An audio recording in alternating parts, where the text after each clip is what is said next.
Good morning class. आज की हमारे जो बिजनेस मैनेजमेंट की क्लास है उसमें हम हमारे प्राइमरी फंक्शन के बाद सेकेंडरी फंक्शन पढ़ने जा रहे हैं। कल हमने प्राइमरी फंक्शन के बारे में डिस्कस किया था।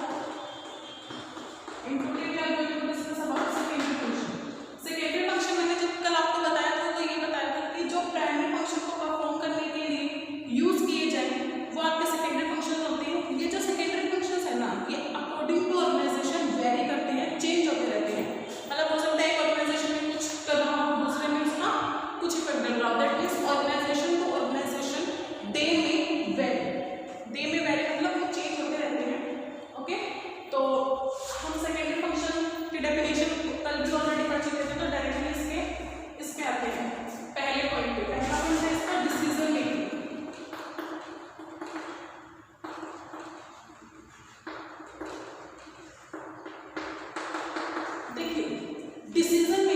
डिसीजन मेकिंग में आप क्या कर सकते हैं या आप क्या कर सकते हैं बताइए। डिसीजन मेकिंग क्या होता है कि आपके सामने कोई प्रॉब्लम आई और आपने सडन उसके एनालाइज किया, उसके बारे में सोचा और एक डिसीजन ले। यही होता है डिसीजन, और रियली में डिसीजन मेकिंग यही होता है। बट मैनेजमेंट से कैसे रिलेटेड है। अगर एक मैनेजर को डिसीजन लेने का राइट ही नहीं होगा, उसे ये नहीं बोला जाएगा कि नहीं आप डिसीजन नहीं ले सकते, तो इससे क्या होगा कि जो ऑर्गेनाइजेशन के बेनिफिट के लिए अगर कोई अपॉर्चुनिटी मार्केट में थी तो मैनेजर उसे छोड़ देगा, मैनेजर के हाथों से वो चली जाएगी and ultimately it will affect the organizational goal.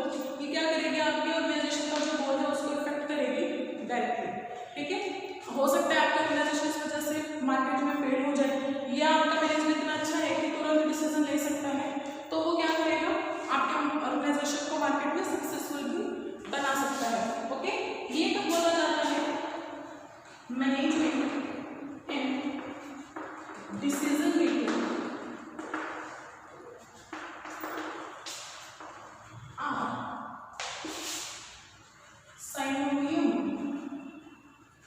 synonyms to each other।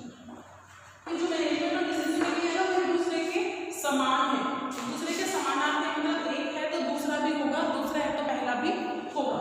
Okay, अब डिसीजन मेकिंग में हम करते हैं कि सबसे पहले एनालाइज करते हैं कि हमारी प्रॉब्लम क्या है।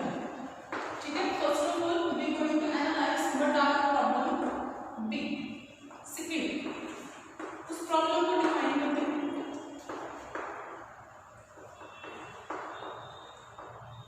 ठीक है, उस प्रॉब्लम को मैं डिफाइन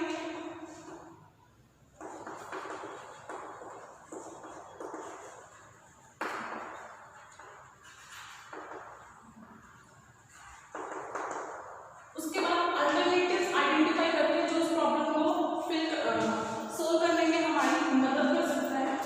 उसके बाद choose out the best alternative, उसमें से जो बेस्ट अल्टरनेटिव रहा होगा उसे हम चूज करते हैं। लास्ट वन इज फीडबैक, और उसके बाद हम सबसे क्या लेते हैं, फीडबैक लेते हैं। All this are very necessary in the decision making process. How, देखिए अगर आपको यही पता होगा कि आपकी प्रॉब्लम क्या है रियली में, तो आप उसके लिए अल्टरनेटिव नहीं ढूंढ पाएंगे, उसका सॉल्यूशन नहीं ढूंढ पाएंगे। और अगर आपने सॉल्यूशन ढूंढ लिया है बट आपने फीडबैक लेना जरूरी नहीं समझा, मतलब आपने किसी चीज का सॉल्यूशन करा, आपने जरूरी नहीं समझा कि ठीक है जो चल रहा है चलने दो, तो भी आपके डिसीजन का कोई फायदा नहीं हुआ। आपके कॉन्टेक्स्ट में अगर मैं एग्जांपल समझाऊं तो देखिए, अगर टीचर आपको सिर्फ पढ़ाता ही रहे ना तो आपसे आपके डाउट पूछे, ना आपसे ये पूछे कि आपको प्रॉब्लम क्या है, तो मेरे पढ़ाने का कोई फायदा नहीं हुआ। ओके, इसके थोड़ा सा आगे जाए, हो सकता है मैंने ये पूछ लिया कि आपको क्या डाउट है, दैट मीन्स मैंने आपकी प्रॉब्लम तो सुन ली बट उसको अच्छे से एनालाइज नहीं किया, आपको कोई सोल्यूशन नहीं दिया, तो उस केस में भी मेरे पढ़ाने का कोई फायदा नहीं हुआ। थर्ड केस जो मोस्ट इंपॉर्टेंट है, मैं आपको पढ़ाती रही सिलेबस मैंने कंप्लीट करवा दिया बट मैंने ये जरूरी नहीं समझा कि मैं आपका एक सिंगल टेस्ट लेकर के भी आपका फीडबैक चेक करूँ। ठीक है, तो उस केस में क्या हुआ, मेरा कंप्लीट जो मैंने 1 ईयर में प्रोसेस किया वो सारा मेरा खराब हो गया, क्योंकि मैंने प्रॉपर फीडबैक भी वहाँ पे नहीं दिया। ओके, तो डिसीजन मेकिंग आपका इसी तरीके से रिलेटेड है। जितना भी डिसीजन मेकिंग के अंदर इंपॉर्टेंट हुआ वो मैंने यहाँ नोट डाउन किया है, आप इसे अच्छे से नोट डाउन कीजिए। ओके, एक बार साइड हो गई ताकि आप इसे अच्छे से देख लें। होप आप लोगों ने इसे देख लिया होगा। अब हम इसका सेकंड पॉइंट डिस्कस करने वाले हैं।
मतलब जो भी आपकी फिजिकली रिलेटेड है, ठीक है। और ह्यूमन फैक्टर में कौन आते हैं? स्टाफ, ह्यूमन बीइंग, ठीक है। क्योंकि नाम से पता चलता है कौन आता है यहाँ, ह्यूमन बीइंग आता है, स्टाफ आता है। ओके, हम बात इस फैक्टर की इस पॉइंट पे करेंगे, ह्यूमन फैक्टर के बारे में। देखिए हर एक ऑर्गेनाइजेशन में स्टाफ को कौन हायर करता है? मैनेजमेंट हायर करती है। ओके, मैनेजमेंट हायर करती है और इसका प्रोसीजर रहता है रिक्रूटिंग प्रोसेस, जो काफी लेंथी होता है, काफी बड़ा लंबा चौड़ा होता है। जिसमें क्या होता है, थोड़ा सा उसके बारे में बता देती हूँ आपको, अगर वर्ड आइडिया है तो। रिक्रूटिंग का क्या होता है? रिक्रूटिंग में देखिए सबसे पहले अखबार में एडवर्टाइजमेंट दी जाती है, न्यूज़पेपर में, कंप्यूटर मतलब ऑनलाइन या जिस भी तरीके से एडवर्टाइजमेंट दी जानी चाहिए, एडवर्टाइजमेंट दी जाती है। और आपसे एप्लीकेशंस मांगी जाती है, मतलब आप क्या करते हो? फॉर्म फिल करते हो। उसके बाद आपको बुलाया जाता है। बुलाने के देखिए दो होते हैं, या तो आपसे रिटन टेस्ट किया जाता है या फिर डेमो किया जाता है। बड़ी ऑर्गेनाइजेशन में क्या है, पहले रिटन टेस्ट किया जाता है। रिटन टेस्ट किया, उस रिटन टेस्ट में जो पास होते हैं उनको आगे डेमो के लिए बुलाया जाता है। डेमो में जीडी होता है, जीडी मतलब ग्रुप डिस्कशन होता है। उसके बाद मैनेजमेंट आपसे कुछ क्वेश्चन पूछते हैं, आपका इंटरव्यू होता है। After that you are going to फिर हायर, ठीक है। उसके बाद आप हायर किए जा रहे हैं। तो ओवरऑल हमें यहाँ पे इतना लंबा चौड़ा नहीं लिखना, हमें यहाँ पे लिखना है कि स्टाफिंग में क्या है, ऑर्गेनाइजेशन दो टाइप की होती है ऑर्गेनाइजेशन स्ट्रक्चर, एक तो जिसमें फिजिकल फैक्टर है और एक जिसमें ह्यूमन फैक्टर है। ह्यूमन फैक्टर मीन्स स्टाफ को हायर कौन करता है? मैनेजमेंट करता है। बट इन बिग ऑर्गेनाइजेशन देखिए, जबकि जो बड़ी ऑर्गेनाइजेशन है वहां पे क्या होता है? एचआर बनता है। एचआर का मतलब या एचआरडी, एचआरडी होता है। एचआरडी की फुल फॉर्म क्या होती है?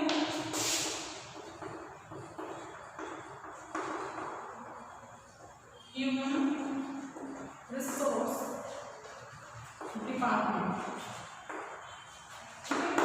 ह्यूमन रिसोर्स डिपार्टमेंट, जहां से जो क्या है आपके स्टाफ को हायर किया जाता है, या इसे क्या कहते हैं? और पर्सनल, ठीक है, पर्सनल डिपार्टमेंट। मैंने आपको पर्सनल और पर्सनल दोनों के बीच में डिफरेंस पहले भी बताया था, दोबारा बता देती हूँ। पर्सनल का है आपका निजी व्यक्तिगत जो है, और पर्सनल का क्या मतलब होता है? स्टाफ, ठीक है, ह्यूमन रिसोर्स। आपकी जो आपका स्टाफ है, आपकी जो वर्कफोर्स है, उसके लिए आप पर्सनल वर्ड यूज करते हैं। यह स्टाफिंग से रिलेटेड था सारा, कि स्टाफिंग में क्या क्या होता है। साइड ओवरव्यू में, ताकि आप इसे एक बार अच्छे से देख लें और इसके नोट्स बनाने में आपको इसकी हेल्प मिले, इस वजह से। होप आपने ये अच्छे से देख लिया होगा। अब हम बाकी के डिस्कस करने वाले हैं, क्योंकि वो चीज़ें आप लोगों को नॉर्मल पता होती है कि इसमें होता क्या है या ये कैसे होती है। ओके,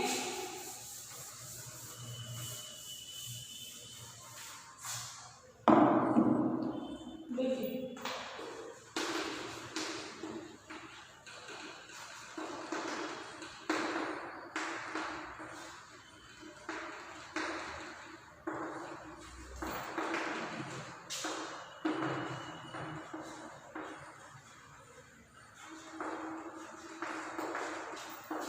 इन तीनों की बात करते हैं। इनोवेशन, इनोवेशन मतलब नवीनीकरण, मार्केट में क्या नई चीज है, कुछ नया है, वो सब। जैसे आप देखिए कि जैसे आपने मोबाइल परचेज किया, ठीक है, उसी ब्रांड का दूसरा मोबाइल ऐसा होगा जिसमें अलग फीचर्स होंगे, तीसरा मोबाइल ऐसा होगा जिसमें और एक्स्ट्रा फीचर्स होंगे।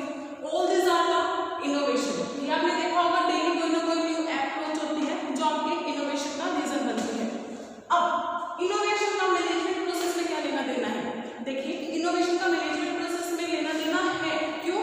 क्योंकि मैनेजर की ड्यूटी है या मैनेजर की रिस्पॉन्सिबिलिटी है कि अगर मार्केट में कुछ ऐसे इन्वेंशन आए हैं जिससे आपकी ऑर्गेनाइजेशन को बेनिफिट मिलता हो, आपके स्टाफ को बेनिफिट मिलता हो, तो वो जो है आप अपने ऑर्गेनाइजेशन में लाएं। ठीक है, इनोवेशन में इसलिए नहीं बता रही, क्योंकि बहुत बार डिस्कस कर चुके हैं कि इनोवेशन इनोवेशन इनोवेशन, और नाम से आपको पता चलता है that what do you mean by innovation.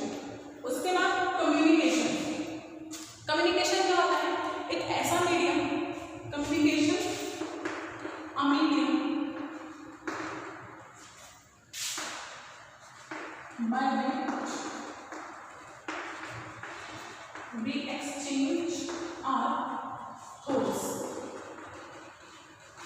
यही होता है कम्युनिकेशन। क्या होता है? एक ऐसा मीडियम जिसके थ्रू हम क्या करते हैं, हमारे थॉट्स को एक्सचेंज करते हैं, हम क्या सोच रहे हैं उसको आपस में एक्सचेंज करते हैं एक दूसरे से। और कम्युनिकेशन अगर हम नहीं करेंगे तो क्या हमारा मैनेजमेंट प्रोसेस सक्सेसफुल रहेगा? बिल्कुल भी नहीं रहेगा। क्यों?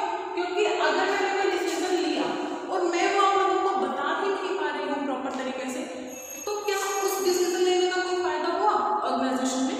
नहीं हुआ। तो कम्युनिकेशन भी बहुत जरूरी है। Last one, representation. रिप्रेजेंटेशन को हिंदी में क्या कहते हैं? प्रतिनिधित्व करना, अपने ऑर्गेनाइजेशन को किसी के सामने प्रेजेंट करना, डेमोन्स्ट्रेट करना, उसको दिखाना। अगर आपका मैनेजर एफिशिएंट नहीं है तो क्या आपकी ऑर्गेनाइजेशन की जो रिप्रेजेंटेशन है मार्केट में वो अच्छी जाएगी? बिल्कुल भी नहीं जाएगी। इसलिए रिप्रेजेंटेटिव होना भी एक मैनेजर को बहुत ज़्यादा ज़रूरी रहता है। उसके लिए बहुत इंपॉर्टेंट है कि वो एक अच्छा रिप्रेजेंटेटिव भी हो मार्केट में अपनी ऑर्गेनाइजेशन का। इसके अलावा मैनेजर जो है स्टाफ का भी रिप्रेजेंटेटिव होता है। कहाँ? ऑनर के सामने। ठीक है, मैनेजर स्टाफ का भी रिप्रेजेंटेटिव होता है ऑनर के सामने। अगर मैनेजर स्टाफ के प्रॉब्लम्स को अच्छे से रिप्रेजेंट ना कर पाया तो वो दोनों लेवल पे फेल हो जाएगा। कौन से? एक तो उसका जो स्टाफ के साथ रिलेशन था वो भी खराब होगा और उसका ऑनर के साथ जो रिलेशन था वो भी बिगड़ेगा। ठीक है, तो एक मैनेजर को एक अच्छा रिप्रेजेंटेटिव होना ही चाहिए। ठीक है, अब इसको ओवरऑल समराइज करते हैं। हमने कल प्राइमरी फंक्शंस डिस्कस किए थे, जिसमें हमने डिस्कस किया था planning, organising, directing, controlling and coordination. ठीक है, आज हमने सेकेंडरी फंक्शंस डिस्कस किए, जिसमें हमने डिस्कस किया है decision making, staffing, innovation, communication and representation. देखिए, इन सभी को जब आपने डिस्कस किया, आपने एक चीज देखी कि हर एक जो प्रोसेस है ना एक दूसरे से इंटरलिंक है। जैसे कि अगर प्लानिंग ही नहीं होगी तो ऑर्गेनाइजेशन कैसे बनेगी? अगर ऑर्गेनाइजेशन नहीं बनेगी तो मैनेजर लीड किसे करेगा? अगर मैनेजर किसी को लीड नहीं कर पाया तो वो कंट्रोल किसे करेगा? ठीक है, और अगर पूरे ऑर्गेनाइजेशन में कहीं कंट्रोलिंग नहीं है, कहीं डायरेक्टिंग नहीं है, तो वो कोऑर्डिनेशन किसके बीच में एस्टेब्लिश करेगा? डन। और सेकेंडरी फंक्शंस किस तरीके से प्राइमरी से लिंक है? देखिए, अगर आप प्लानिंग करते टाइम डिसीजन ही नहीं ले पा रहे हैं तो आप प्लानिंग अच्छी नहीं कर पा रहे। आपने ऑर्गेनाइजेशन बनाने बट आप वहाँ स्टाफ नहीं रख रहे हो तो आप काम किससे करवाएंगे? मैनेजर मैनेज कैसे करेगा? मैनेजर काम निकलवाएगा किससे अपना? ठीक है। थर्ड, मार्केट में इनोवेशंस आई, आप अपने वर्कफोर्स को गाइड नहीं कर पा रहे हैं प्रॉपर, इस इनोवेशन का ये फायदा रहेगा, इस इनोवेशन का नुकसान रहेगा, तो क्या फायदा हुआ आपके मैनेजर का? डन। इसके बाद आप अपनी बातों को अच्छे से बता नहीं पा रहे तो आप कंट्रोल कैसे करेंगे? आप किस तरीके से अपने वर्कफोर्स को कंट्रोल करके रखेंगे? कोऑर्डिनेशन कैसे बनाएंगे? कुछ भी नहीं होगा। और रिप्रेजेंटेशन क्या है कि जब आप बाकी सभी प्रोसेस में फेल हो गए तो दैट मीन्स आप एक अच्छे रिप्रेजेंटेटिव नहीं है, एक अच्छे प्रतिनिधि नहीं है अपने स्टाफ के। डन। तो ये हमारा प्रॉपर समराइज था उस चीज का। अब हम थोड़ा सा स्टेप फॉरवर्ड ले रहे हैं, मैनेजरियल रोल के बारे में डिस्कस करेंगे। ठीक है, थोड़ा सा आगे जा रहे हैं। इसी चैप्टर का पार्ट है मैनेजरियल रोल। मैनेजर में क्या है रोल है, उसके बारे में हम यहाँ डिस्कस करेंगे। ठीक है,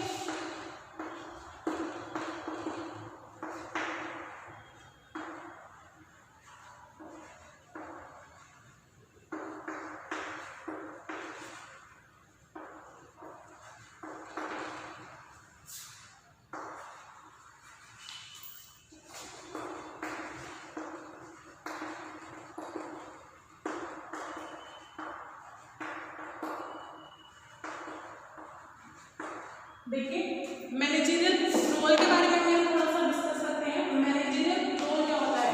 अभी तक हमने मैनेजमेंट प्रोसेस के बारे में पढ़ा था, अब हम पढ़ते हैं कि मैनेजर का रियली रोल कहाँ होता है।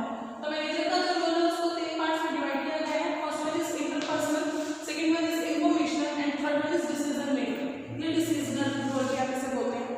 इंटरपर्सनल, पर्सनल का हमारा दैट मींस किसके साथ रिलेटेड होगा? ये आपके स्टाफ के साथ। क्या आप अपने स्टाफ के साथ कैसे रिलेशंस बिल्ड करते हैं? आपके अपने वर्कफोर्स के साथ कैसे रिलेशन है? अपने subordinate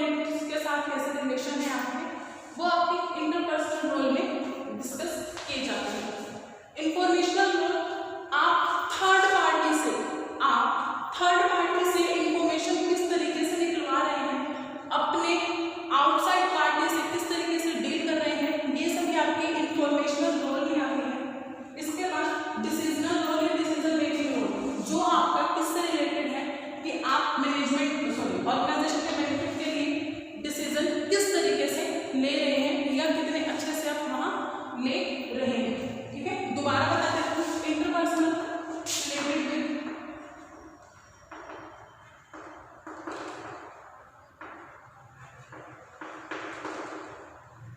relations between staff and subordinate. Okay.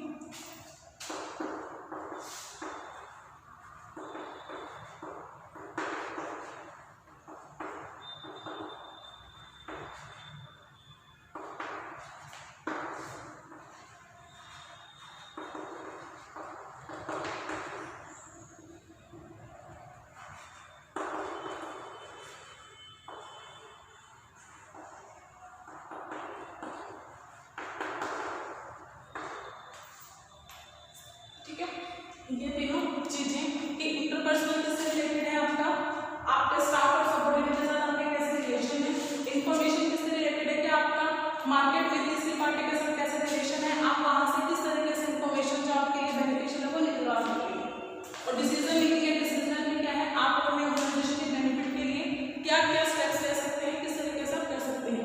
अब एक बात मुझे मतलब माइंड में है कि बार बार ऑर्गेनाइजेशन की क्यों लिखती हूँ मैं, बिजनेस क्यों नहीं लिखती हूँ। ठीक है, क्योंकि हम बिजनेस मैनेजमेंट कर रहे हैं, बिजनेस भी करेंगे तो ऑर्गेनाइजेशन की वजह से क्यों ना मैं बिजनेस लिखूँ, इतनी लंबी चौड़ी स्पेलिंग क्यों लिखूँ।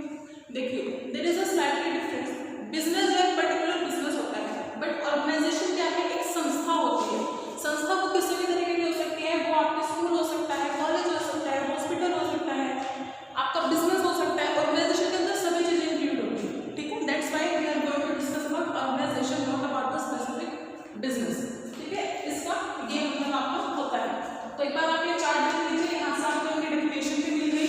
ठीक है, सबसे पहले हम इंटरपर्सनल रोल को डिस्कस करेंगे कि किस तरीके से इंटरपर्सनल रोल आपका मैनेजरियल रोल भी किस तरीके से बेनिफिशियल है या क्या उसमें रहता है। उसके बाद informational role and after that decision making role. Side हो रही मैं ताकि आप इसे अच्छे से देख सके, and you have to draw it. एक छोटी सी चीज यहाँ पे मैंने रोल को लिखा है, रोल क्या होता है, एसेट ऑफ बिहेवियर और functions which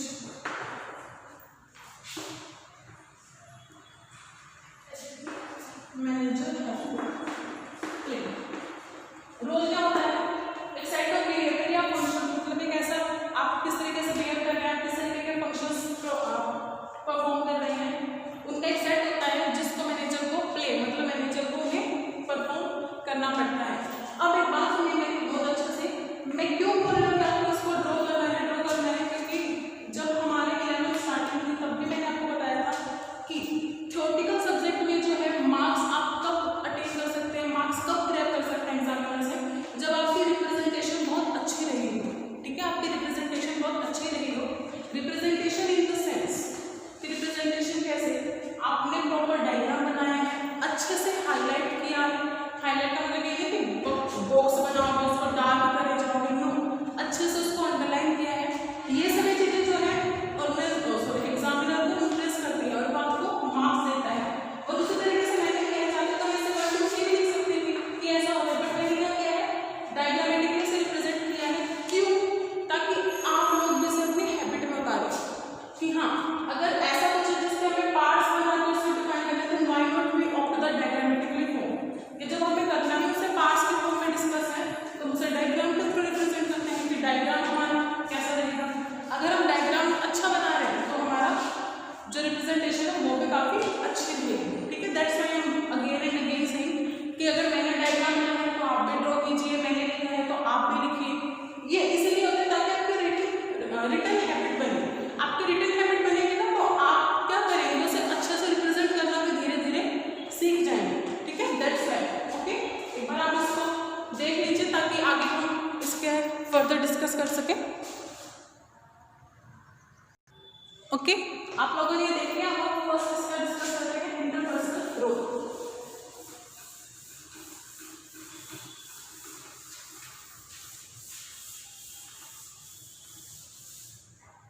interpersonal role discuss करते हैं।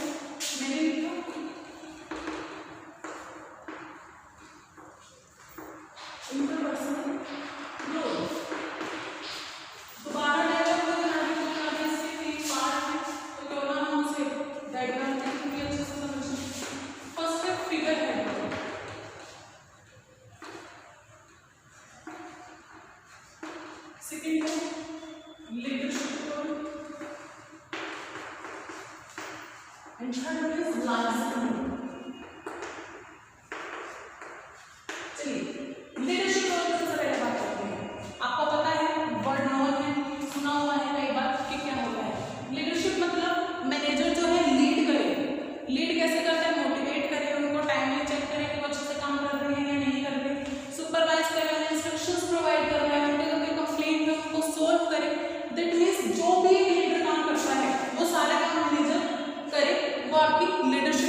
information, supervision, etc. to his employees. ठीक है, अपने एम्प्लॉइज को प्रोवाइड करवाए। अब ये जो दो लोग हैं ना वो आपके अननोन है, आपने कभी नहीं सुने। फिगर हेड नाम सुने? नहीं सुना। और ये तो बिल्कुल ही लाइजर, पता नहीं क्या लाइजर मतलब पता नहीं क्या ही है, ठीक है। बट एक बात आपको नेम से पता चल रहा है, that's going to be a legal term. ये एक लीगल टर्म है, कानूनी रूप से बोला जाता है, जैसे मतलब कानून की भाषा में बोला जाता है लाइजर। लाइजर क्या होता है? लीगल कॉन्ट्रैक्ट होता है, ठीक है। इसके बारे में बाद में डिस्कस करेंगे। पहले फिगर हेड। फिगर हेड का मतलब क्या होता है? बीइंग सिंबॉलिक चीफ और हेड ऑर्गेनाइजेशन। फिगर हेड का मतलब कि सिंबॉलिक चीफ बनना या सिंबॉलिक हेड बनना ऑर्गेनाइजेशन का। सिंबॉलिक मतलब है नहीं बट बनना, शो ऑफ करना, ठीक है। मैनेजर ये करता है ना, ऑनर के बिहाफ पे रिप्रेजेंट करता है हम स्टाफ को। मैनेजर ये तो करता है, तो वही लिखा है मैंने, क्या करता है वो? सिंबॉलिक चीफ या हेड होता है ऑर्गेनाइजेशन का, और करता क्या है? And do the activities right.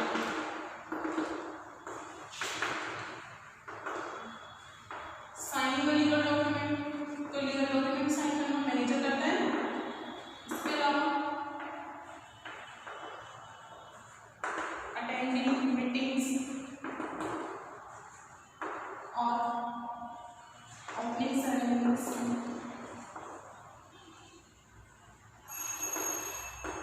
As chairperson. देखिए, और वो क्या करता है? कोई लीगल डॉक्यूमेंट पे साइन करना हो मैनेजर करता है। इसके अलावा वो मीटिंग अटेंड करता है, कैसे? As a chairperson. As a chairperson मतलब वो उस मीटिंग को हेड करता है, या फिर वो कोई ओपनिंग सेरेमनीज है वो अटेंड करता है हेड बन करके। ये सब काम होते हैं मैनेजर के in the figure head role, ठीक है। अब लाइसेंस रोल की बात करते हैं। मैंने पहले भी बोला था लीगल टर्म है, कानूनी भाषा में बोला जाता है। इसका मतलब क्या होता है?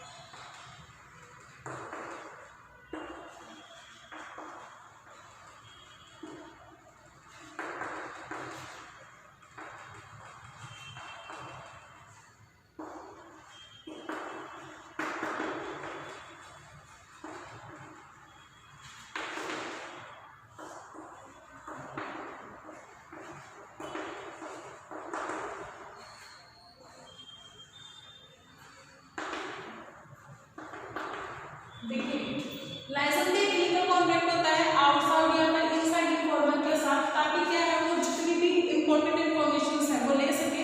और वो इन्फॉर्मेशन किस लिए जरूरी होती है? ताकि आप अपने ऑर्गेनाइजेशन में कोऑर्डिनेशन रख सके, मतलब किसी की कमी आपको पता होनी चाहिए, ताकि टाइम आने पे आप उसको वहां पे प्रेशराइज करके उससे अपना काम करवा सके। ये होता है आपका इंटरपर्सनल रोल, ठीक है। तीन होते हैं इसके अंदर, फिगर है, लीडरशिप है, लाइसेंस रोल, और नीचे उनको एक्सप्लेन किया है मैंने। अब एक चीज देखिए, आपके जब पेपर में आता है तो you do not have to do that. आपको ऐसा नहीं करना। आपको क्या करना है? इंटरपर्सनल रोल लिखा, ये तीनों वहां पे डायग्राम ड्रॉ कर दिया। उसके बाद वन बाय वन से रिटन फॉर्म में एक्सप्लेन करना है, ताकि डायग्रामेटिकली। ये मैंने इसलिए किया है ताकि आपको लर्निंग में इजी रहे। आपको ये ना लगे हमें पैराग्राफ रटना पड़ रहा है, ठीक है। आपको ऐसा ना लगे कि हमें पैराग्राफ रटना पड़ रहा है, इसलिए। और इन द कॉन्ट्रास्ट, अगर आपसे बड़े क्वेश्चन में पूछा जाए तो आप इसको ऐसे रिप्रेजेंट कर सकते हैं, ठीक है। तब आप इसको ऐसे रिप्रेजेंट कर सकते हैं, ये आपको अच्छा लुक देगा आपके answer. Okay, so I think I got side. आप इसे अच्छे से देख सके, तीनों को अच्छे से आप देखिए, ताकि आप इनको लिख सकें।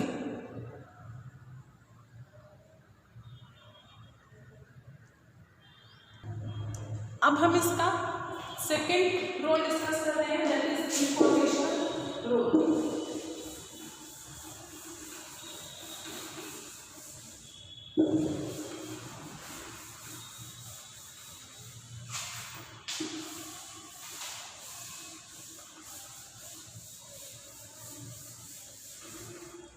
Now we are going to discuss the second role,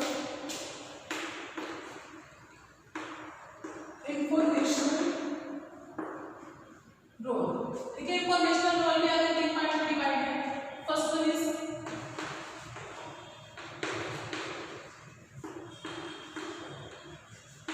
monitors role,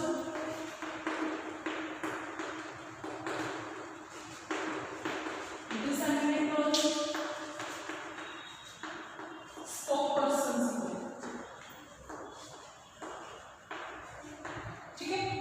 monitor role की अगर हम बात करें, मॉनिटर रोल का मतलब क्या है?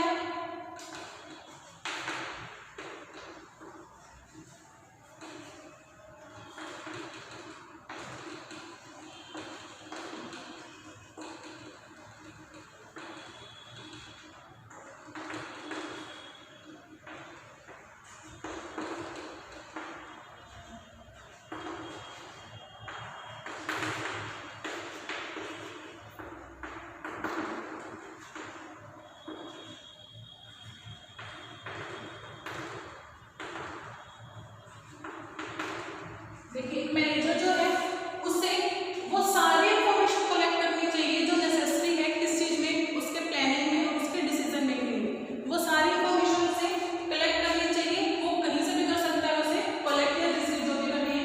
डिसेमिनेट में क्या है?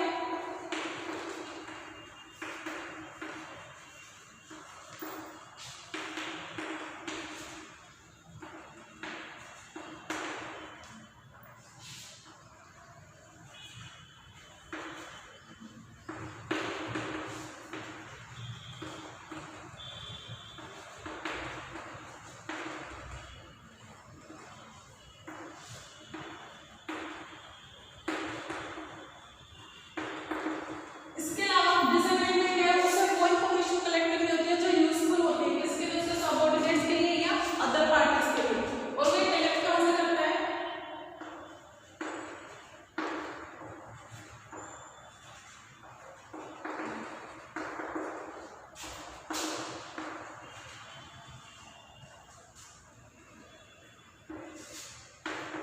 सर्कुलर और पर्सनल लेटर से,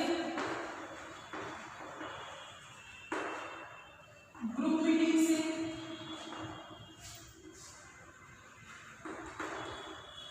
और मेल्स फ्रॉम इंटरनेट, यहाँ से वो उन सबको कलेक्ट करता है। ठीक है, अब हम बात करते हैं स्पोक पर्सन। स्पोक पर्सन मतलब वक्ता जो बोलता है। मैनेजर को जो है स्पोक पर्सन का रोल भी प्ले करना होता है। Manager has to transmit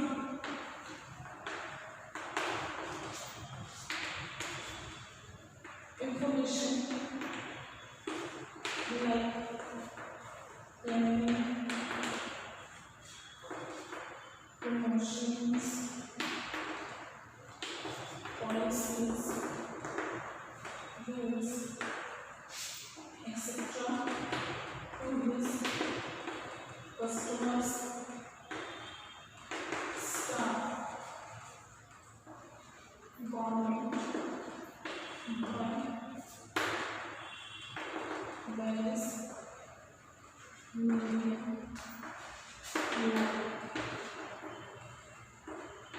press conference, advertisement। इससे क्या है, वो जितनी भी नेसेसरी इंफॉर्मेशन है जैसे उसके प्लानिंग से रिलेटेड उसके various important decision, promotion strategy या फिर उसके क्या रूल्स हैं, क्या उसके पॉलिसीज बनाई हैं, वो सभी चीजें बताना किसको, अपने कस्टमर्स को, अपने स्टाफ को, गवर्नमेंट को, कैसे अलग अलग मीडिया से, जैसे प्रेस कॉन्फ्रेंस से बताना, एडवर्टाइजमेंट देना, इसके अलावा इंटरनेट पे डालना, इन सभी चीजों से वो ये सब चीजें क्या है बताता है। ठीक है, तो ये हमारा मॉनिटर रोल, डिसेमिनेट रोल और स्पोक पर्सन रोल रहा।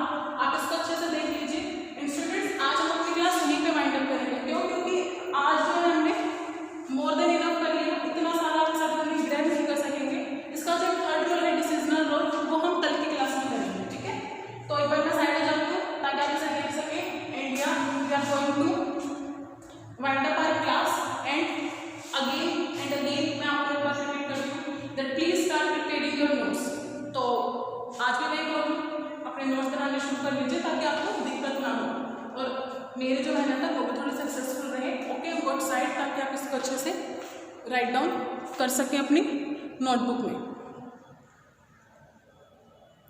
देखिए अच्छे से आपने इसे देख लिया होगा।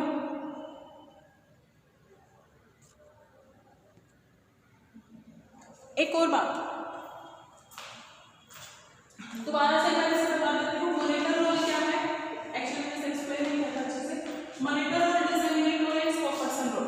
देखिए मॉनिटर रोल में क्या है, उसको जितनी भी इंफॉर्मेशन चाहिए जो उसकी प्लानिंग से रिलेटेड है, जो नेसेसरी है उसके प्लानिंग में, वो सभी चीजें वो कलेक्ट करेगा। वो कहीं से भी कलेक्ट कर सकता है, बाहर से इंफॉर्मेशन ले सकता है या अपने किसी अंदर के साथी से इंफॉर्मेशन ले सकता है, कोई मेल्स वगैरह चेक कर सकता है, पुरानी प्लानिंग में डॉक्यूमेंट चेक कर सकता है किसी भी तरीके से। उसके अलावा डिसेमिनेट रोल में क्या है, वो सिर्फ उतनी ही इंफॉर्मेशन कलेक्ट करेगा जो उसके खुद के लिए, दूसरी पार्टीज के लिए और उसके स्टाफ के लिए नेसेसरी है। ठीक है, सिर्फ वही इंफॉर्मेशन वो कलेक्ट करेगा। और वो कैसे कर सकता है, सर्कुलर लेटर होते हैं जो मतलब सर्कुलर किए जाते हैं, इंटरनेट पे मेल जा करके वो बता सकता है कि हाँ मैंने ये कलेक्ट किया, आप इसको ऐसे चेक कर सकते हैं। मीडिया ऑफ कलेक्शन भी यही होता है, वो यहाँ से आगे इंफॉर्मेशन को सेंड भी करते हैं।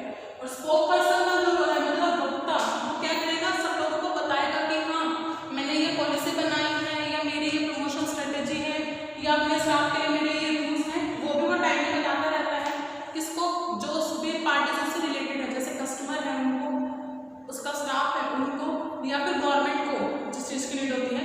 और वो कैसे बताता है, प्रेस कॉन्फ्रेंस करते हैं, एडवर्टाइजमेंट देते हैं। एडवर्टाइजमेंट वो कहीं पे भी दे सकता है, न्यूज़पेपर में दे सकता है, आप इंटरनेट पे डाल सकता है, टीवी भी आपको दिखा सकता है, रेडियो भी दे सकता है, जहाँ पे जो भी उसके लिए मोर सुटेबल मीडिया होगा वहाँ पे। और मेल से भी आपने देखा ना, कई बार हमारे पास मेल आते हैं, जैसे आप अमेजोन की बात कीजिए, आपके पास कई बार मेल आता है ना, Amazon mega sale offer, Amazon that offer, Amazon that offer, cashback offer, आपके पास ये सारे मेल्स आते हैं। ठीक है, ये सब किसी का एक पार्ट होते हैं स्पोक पर्सन रोल का। ओके, तो I think more than enough था ये। So thank you, have a nice day. आज की हम हमारी क्लास यहीं पे वाइंड अप कर रहे हैं।